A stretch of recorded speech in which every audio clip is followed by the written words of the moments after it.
today: Venezuela, toilet paper, and interest rates. Your host is Rick Falkvinger, and this is Liberties Report. This report is presented by Private Internet Access. Good evening and welcome to Liberties Report Week 10, 2015. Liberty takes many forms, and today we're going to look at the geopolitical financial situation, which is rapidly deteriorating.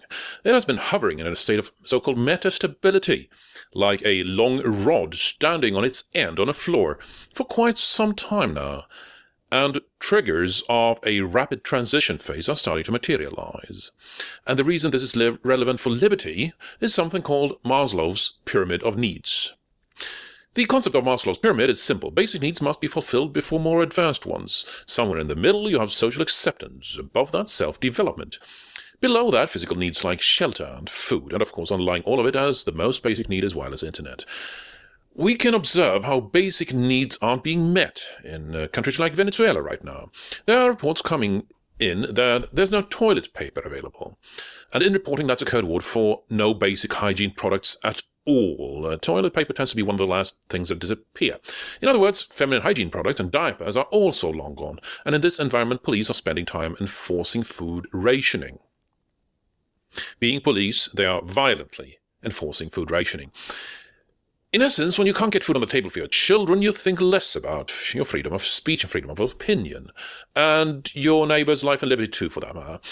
You think about ways to get food, without, at the same time, having your skull bashed in by governmental thugs, or non-governmental thugs, as the case may be. It becomes a very unpleasant place to be, where liberty is not even on the list of considered concepts, until more basic needs have been met. Last week, European Central Bank decided to start their money printing presses. It's not framed like that, of course, but that is the net effect of buying governmental bonds at such a scale. You just give governments cash and take their debt out of circulation. The amounts are staggering. The ECB is going to conjure up 2 billion euros out of thin air per day for a year and a half. And that's just the start of these last-ditch attempts to keep that rod on the floor upright. Sunday, rumours of Switzerland lowering interest rates yet again appeared, and this time to negative 1.5%. It was mere months ago that they broke the zero line, you know? Interest rates are just falling into inconceivable territory here. They're also falling faster than interest rates normally fall at any rate. So how bad is this, anyway? Somebody had actually done their homework and plotted interest rates through history. They went as far back as 5,000 years ago, in Sumerian cuneiform, and were not able to find any record of interest rates at all as low as those we have today. It's not different at this time. That's what's been claimed leading up to every major bubble burst, but it is not different this time. And it's been tried by any number of times to start the money printing presses to get out of governmental debt. That story, I'm afraid, does not have a happy ending. Regardless, of course, you'll have no shortage of economists who claim that everything is just fine and dandy. I strongly disagree, but I base that on history, not on economic theory. In Denmark, people are now getting paid to borrow. The negative interest rates have penetrated down to the end customer of banks. You are actually getting a negative interest rate. You're getting paid to borrow more money. And you need to pay to deposit money with a bank. To be honest, we might all be affected by normalcy bias, but this is not any kind of state of normalcy, nor is it, in fact, consistent with any kind of economic sound theory.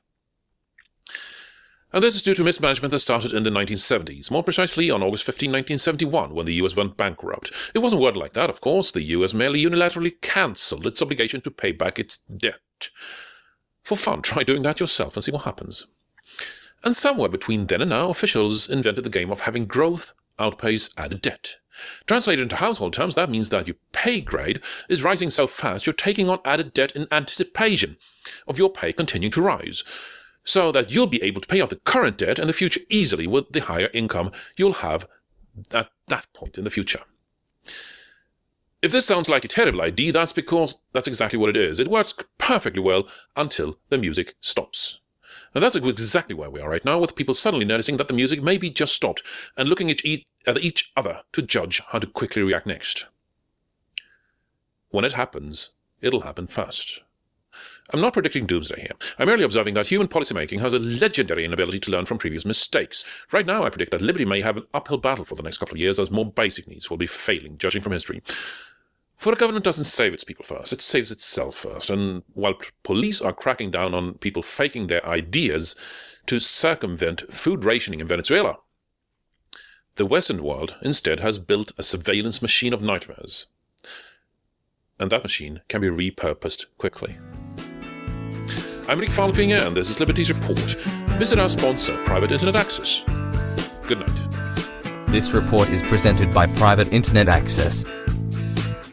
Liberties Report is produced using exclusively free software.